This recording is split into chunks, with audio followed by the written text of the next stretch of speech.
The following podcast is a Jill Devine Media production. Christianity has become known for judgy people, strange words, ancient stories, confusing rules, and a members-only mindset. This is why I stayed away from the church for so long, but it's not supposed to be that way. I'm Jill Devine, a former radio personality with 3 tattoos, a love for a good tequila, and who's never read the entire Bible. Yet, here I am, hosting a podcast about faith. The Normal Goes a Long Way podcast is your home for real conversations with real people using real language about how faith and real life intersect. Welcome to the conversation.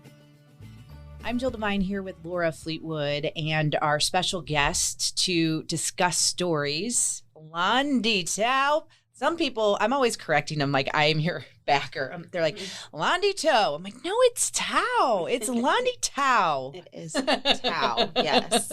Welcome to the podcast. Thank you, ladies, for having me. So I will set this up and then let Laura kind of take over because first of all, I just cannot get enough of you and hearing you talk, Londi. But what happened was we were doing some filming for the church, Laura, and you always have good style. And I said, Laura, I need to come over to your house. Can I borrow some stuff? And you're like, no, you can go see my friend Londi. And I was like, I've heard about this Londi lady. Like, I've heard about this lady from other school parents and churchgoers.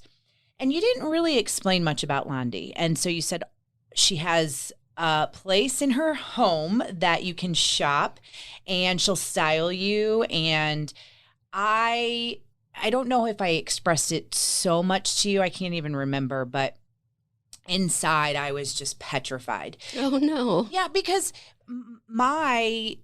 and I have talked about this a lot on my other podcast, 2 Kids in a Career, but I haven't really been super, super open on this one. But I have some major self-image issues. And when you think about going to get styled, you think that person's just going to see all your flaws, at least the flaws you see. And how can you feel when you put on something and it's too tight and then you have to go up in size and it's a mental thing for me. But I heard wonderful things about Londi and I went with you, Laura, to Londi's house. And I don't want to say transformation. It has opened up something in me when it comes to clothing and a person. I have a long, long journey ahead of me. But man, Londi, you sure did make me feel beautiful that day. I love that. And that turned into conversations that turned into conversations that have now led you here to where I can't wait to talk to you more. So that's how I first met Londi. Laura, your experience. Well, Londi and I first met serving coffee and lemonade behind a table for some kind of school event or something. Grandparents. Oh, was it Grandparents' Day? And I remember I wasn't in a good place that day. And I'm like, here I am serving this, these drinks. And there's Londi. And we I don't think you really wanted to talk that day either. We just were kind of like in our own thing. And then I was like, okay, God, you put me here with this lady, I'm going to ask her what she does and all the things. And then lo and behold, like we had all these common passions and interests, and you had done ministry and I was doing ministry for women, and we met a couple times for coffee, and then we've been able to be together on several events and in several different settings. And I just treasure you, Londi, as somebody who boldly speaks the truth. And when I say truth, like not just the truth of God's word, but like the truth. Like and you're gonna say it like it is. Yes. And I need people like that in my life, because so many people just want to be pleasers and, just want to be on your good side. Not that you don't, but like I know I can come to you with anything and you'll tell me what you really think, and it will have a God lens. Yes. And I don't ever feel like, even in my short amount of time of knowing you, Londi, that like what you just said about coming to you with anything, like there's a judgment. Sometimes when you talk to people and you're like, Oh, they're totally judging me. I can tell it. Like, you listen and then you pour in. Yes. Yeah. And I allow other people to pour into me. And thank you, ladies, for that. I allow other people to pour into me so that I have more to give. And I can remember post-COVID, my husband and I having a really hard time, and I needed a family timeout. Has anybody ever needed a family timeout? I needed one. And I could not gather myself to either go to Thanksgiving or have Thanksgiving in my home. So I literally sent my family away to Thanksgiving, and I went to Laura's and had Thanksgiving with her family and just sat and enjoyed their family. And that, to a lot of people, sounds very bold and scary. But I've learned that if I will do the bold and scary things unto the Lord, meaning I'm going to go to Laura's and I'm going to let the gifts that God has given her and her family feed me, then everything is going to be fine. It's when we try to do everything for ourselves at all times that we fall short. We just do. And to be able to do that during the holidays as a mother of 5 and say, you know what, honey, I love you. God bless you. You're released. Go spend it with your mom and your family and take the kids and enjoy yourself. And I'll see you in a couple days. And that was the best Thanksgiving I think I've had in all the Thanksgivings in 43 years. Oh my gosh, you're going to make me cry. Because that's the only Thanksgiving I've ever hosted. We always go out of town, but because of COVID, of course we couldn't travel. And I just remember thinking, Londi's going to be all by herself. She needs to come here. And I didn't know if you would, but I'm so glad you did. We had so much fun with you. And I came home and I decorated my Christmas trees. So my kids and my husband came back to our house fully ready for the holiday. It was wonderful. So thank you for doing that. And it kind of segues into, those ideas of being ready for people instant, as God's word says, in season and in out. So that when Jill shows up at my house and she's ready to be styled, I can be sensitive to what might be going on in her heart and give her my absolute best, because I've taken those pause buttons and I've allowed other people's gifts from God to fill me. Because that's the whole point of spiritual gifting, is it's one to another, not so that we could just say that we have these gifts. Mine is fashion and speaking God's truth over people. Some's hospitality, and on and on and on. But I think knowing who you are in Christ is the starting point to doing well on this earth, one to another. Okay, so tell us how you came to that realization, because that's not just something, that you one day wake up and go, oh, I know my purpose. It's to style people. And I can actually, I can be with them physically, spiritually, and emotionally while I'm doing that. How did you get to where you are today? And then just give us a little background about what exactly you're up to these days with your... Sure. So I believe God in everything that he says. And it really is a place of decision to believe God in everything he says. And his word says so many times that he will give us the desires of our heart. And I truly believe that our natural bent is the desire of our heart, what makes us happy, what brings us joy, what causes other people to see light in us. And for me, since I was young, it's always been fashion. It's always been garments, clothing, color. It's always brought me joy. And I've always used it as a place of worship and honoring God's word in creation, and imagining when I read in Genesis what it looked like and what those colors were like in the palette of creating the Garden of Eden. And then just incorporating those desires and dreams to materials. So at one point, I just decided, when I was spending some time in prayer, I was just going to sit and I was going to dream, and I was going to write down all the things that people would call foolish, but I call dreaming with the Lord. And if anybody's listening to this podcast, I want to encourage you to do that. Have a seat, and as a posture of worship, grab a pen and paper and just begin to tell God what you desire to do for him on this earth, in this kingdom. And for me, that was styling. And I have big, big hopes and dreams with styling. I started out in a need for women that struggle with anxiety about body image and really bringing beautiful clothes in to a place of healing. And that's why I loved doing it in my home, because I really wanted, the time in prayer and worship to be baked into that floor. So when women came in to get styled, they didn't have the trepidation that they would have if they went to any other shopping experience. So that's why I started in my home. And then my closest friend, Ashley McVeigh, was going to open Hazel and Blues. And she's like, I bought this farmhouse. I did this thing. I just bought this. And she gave me the address and I drove by and I'm like, oh, what are we doing?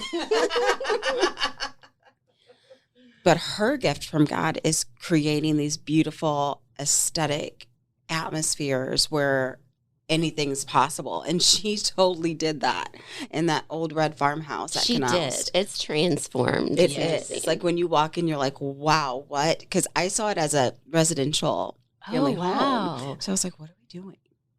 But I trusted the gift of creation in her.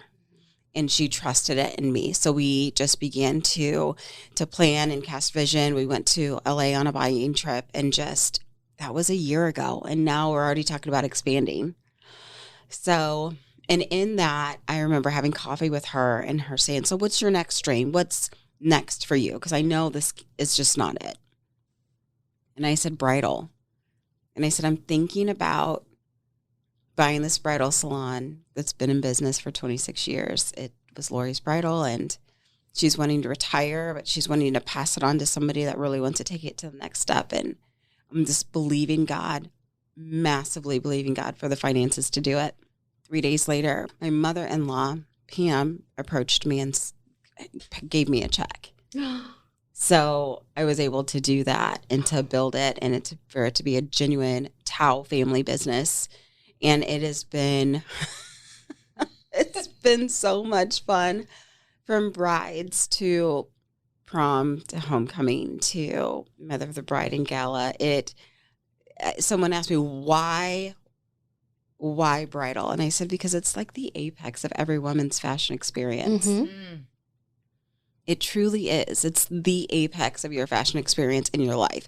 So if I can take the same healing concept of Common Thread and Hazel and Blues and incorporate that into bridal and to set a woman's marriage off in the right direction of her feeling loved and honored and being a daughter, whether she's a believer or not, I feel like that's contributing to someone's life and the way they start their marriage. So that's where I'm at now. Common Thread is thriving and well, and my beloved Bridal, that's the name of it, is a Christ-centered bridal salon where we talk about the things of God and allow people in a safe space to ask the hard questions. Oh, I love that so much. And I'm curious, when someone walks into one of your shops and they're like, okay, I need help with this or that, or, I just pick something out for me. I'm so curious about like your process. Like, what's your process for looking at me, say, and like I know when I went to Brazil, you helped me pick out some cute fun things, that red dress. I know. But like what goes through your mind? Because you're just not styling them outwardly. You're like filling them inwardly too. So how do you do that? And you do it in a non-creepy way, by the way. Good. I'm so glad. I actually am praying at all times, and I ask the Lord to show me how he sees them. Mm-hmm. Show me, God, when you see Jill, what do you see? When you see Laura, what do you see? So I try to just bring all the scriptures about who God says that we are and how much he loves us into fashion. So I'm pulling things like garments of praise. Like going to Brazil, that's like just like raw, edgy, lovely experience. So you want to show up well with your beautiful blonde hair, and you got to put a red dress on with it. Yeah.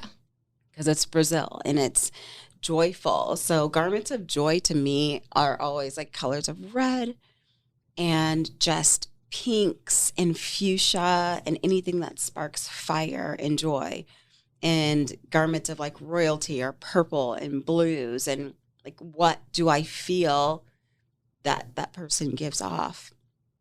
And if they're giving off sadness, I do address it so that we can pray through that. And then we can put some garments of praise on a spirit of heaviness, because that's the remedy that's in Psalms. Yeah. So I'm always incorporating scripture because I can't lose.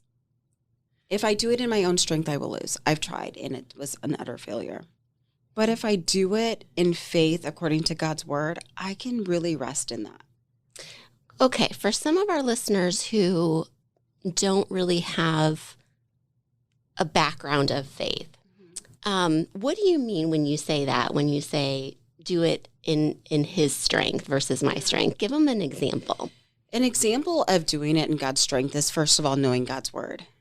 You can't do anything in God's strength if you don't spend time in prayer and spend time feeding yourselves with the things that edify you and edify you in your faith. For example, if you are available on a Sunday and you need it to come to a church, come to Messiah, worship with a family of believers, and they're going to stir up faith in you and encourage you to read God's word and encourage you to be around other women and men of faith. And that's going to give you the content, the substance of God, the things about God that you don't know, and allow you to ask those safe questions and show you in God's word where you can get some of those answers for yourself. And if you're feeding yourself well, you'll be able to rely on those things. It's just like, and I tell ladies all the time, don't be intimidated by the word Bible. Most of the women I know are highly educated women. Like, they have studied more than I could ever think to study. It's no different. So if you're going to be a nurse, you're going to study the things of nursing and you're going to go apply them day to day. If you're a woman of God, you're going to study the things of God and you're going to apply them day to day. That is leaning on his strength. If you're a nurse, you're not going to be like, let me think about how I would come up with drawing blood. You're going to be like, here's the process of drawing blood. I'm going to grab this. I'm going to stick the person. I'm going to put a Band-Aid on it.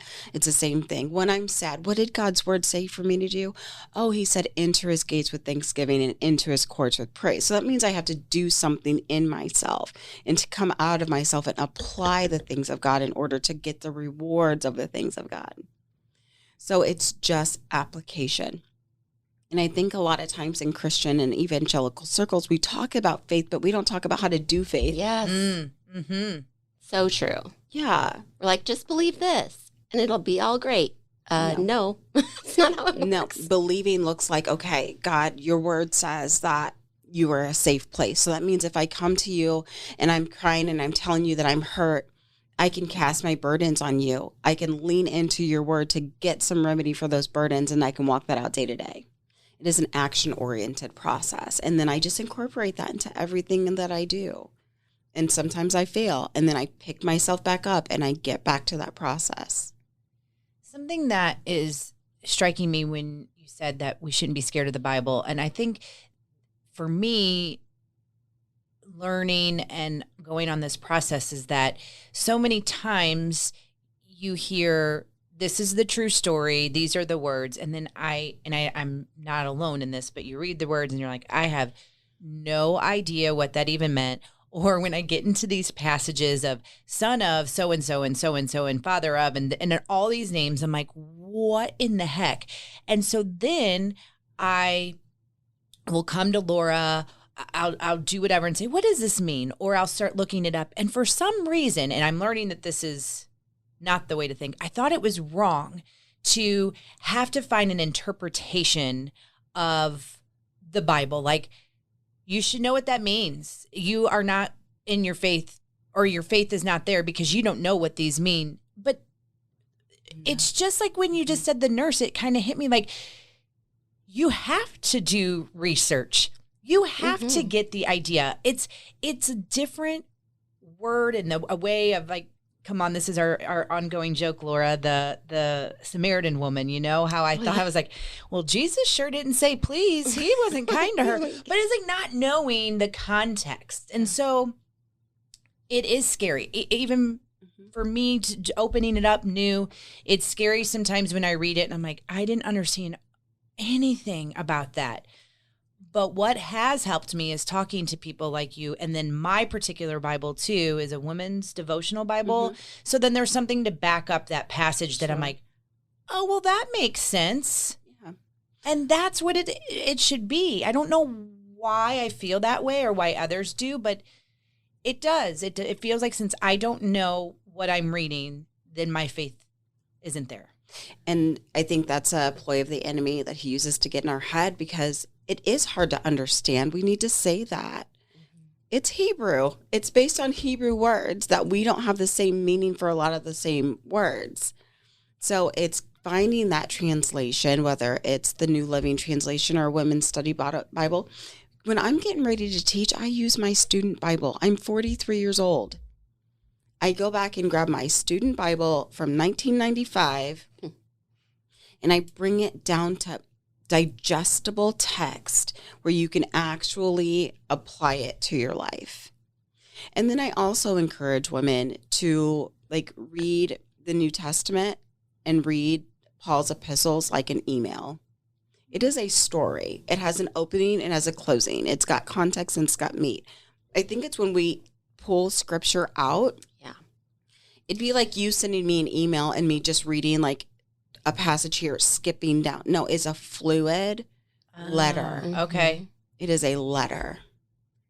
So when I'm studying God's word, let's say I'm studying Philippians. I'm going to study Philippians for 3 weeks. I'm going to read it open to close in its entirety in the morning. And then I'm going to try to see what he's saying, why he was saying it to them at that time. And God's word is still alive and active and sharper than a two-edged sword. That's what his word says. And how can I apply this to my space right now? Not looking to validate anything I'm doing, but looking to learn how to just live. And the world is so different and it's changing rapidly. Yeah. So I think if we just learn to take it for what it is and then ask God to show us, what are you saying to me? He's faithful to tell you. That's the key. That really is the key is reading it and asking the question, what is the heart of this? Underneath the situation that he's writing about, underneath the people that he's writing about, what is God's underlying truth or heart? And then, God, how do you want me to apply that to the situation I'm facing? I love that. People ask me all the time, how do you have so much faith? Because I trust the character of God. Yeah. I see his character in scripture. So I'm not looking for do's and don'ts and rights and wrong. I'm looking for the character. Because the reason that you trust people is because you have equity with people. I have equity with God because I can look back on my life. And I think we've talked about this, Jill, before, and see so many times where he really was there. I just didn't see him in the moment because I was so hurt or I had an agenda or whatever. But he's had equitable deposits in my life for so many years that I've been serving him that I can trust even the things that are hard for me to accept. That's a journey, trusting the things that are hard to accept. Have you had faith all your life? I have had faith all my life, but I was raised in ministry. My parents were in ministry. I had major disappointment in early adulthood. I got married when I was 18. I did everything the right way. And then my husband filed for divorce while he was in Iraq. So that was a huge, huge disappointment. And what does my life look like now? So what I like to say is the wheels came off the bus without divulging too much information.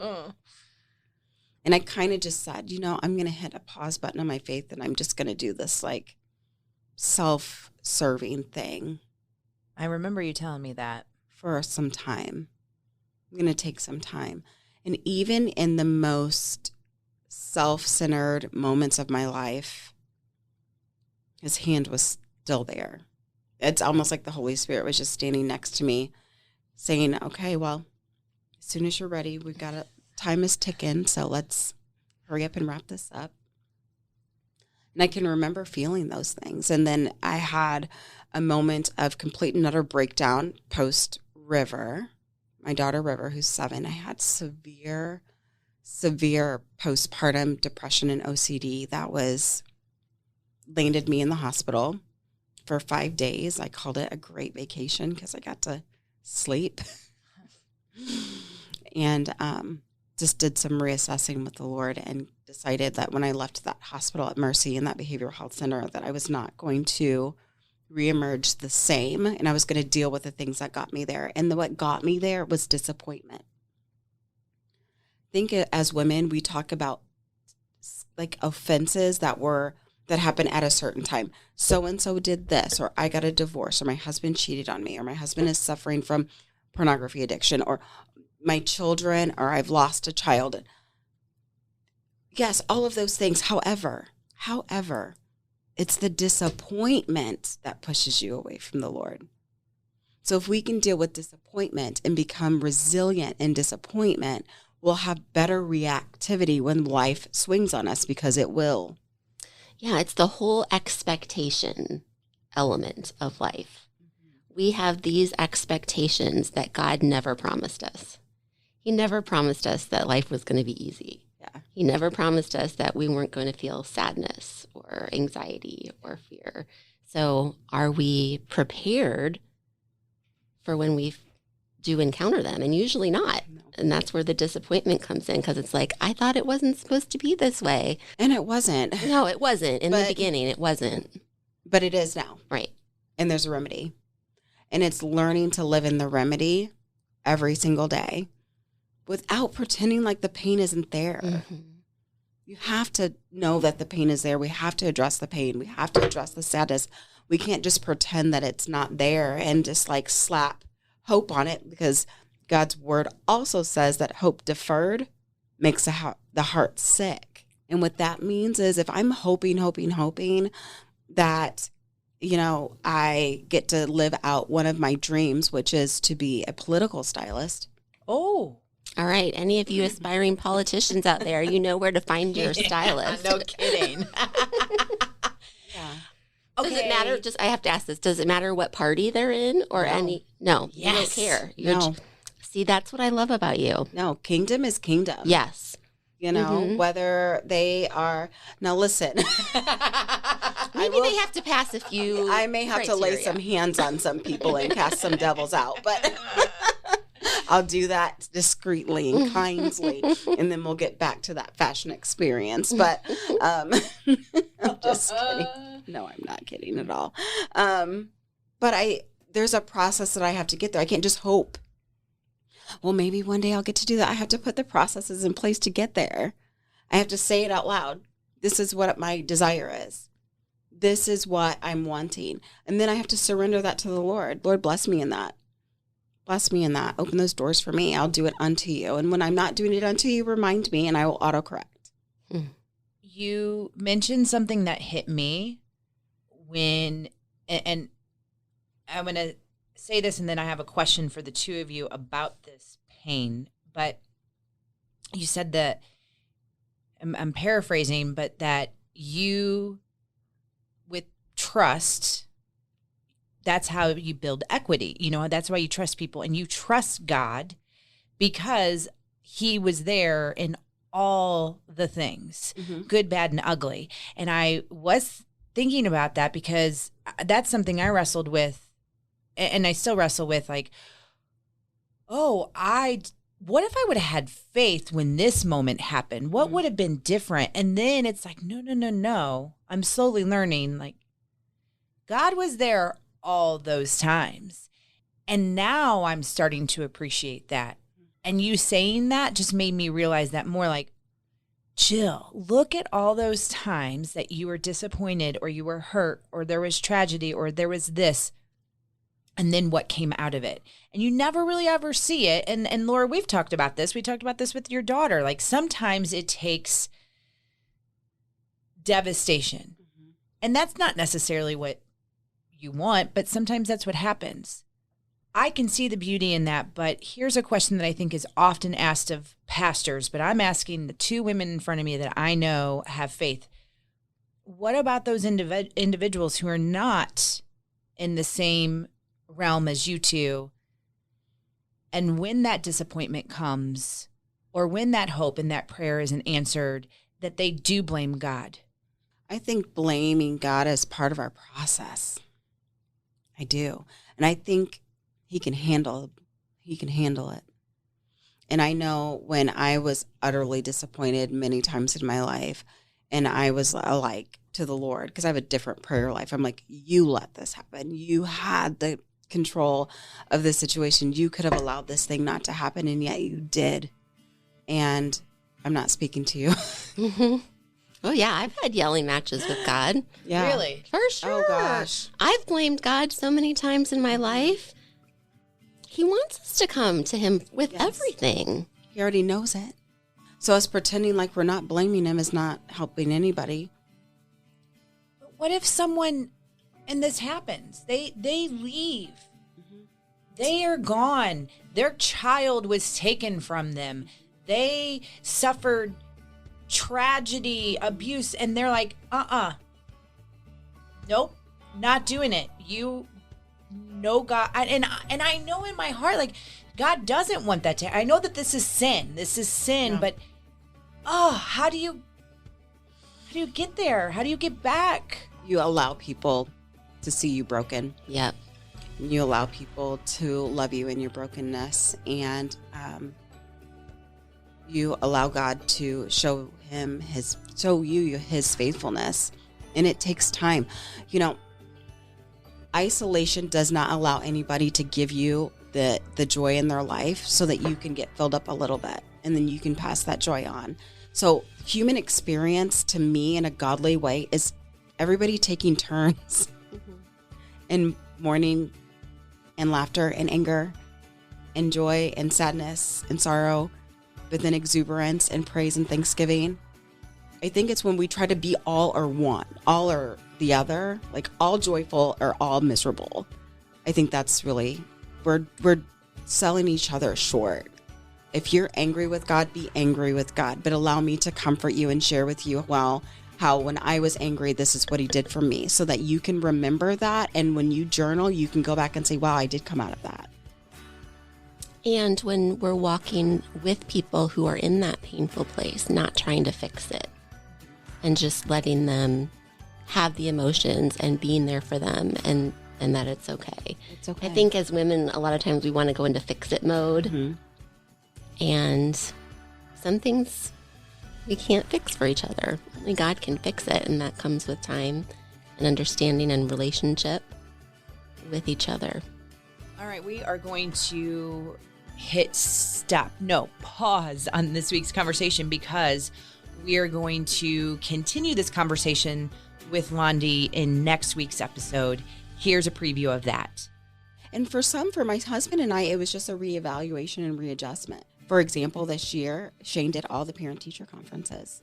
He's just as much their dad as I am their mother. So it's just allowing grandparents to be grandparents and husbands to be husbands and friends to be friends. I don't have to be everything to everybody. I just have to be what I'm responsible to be. That was huge, though.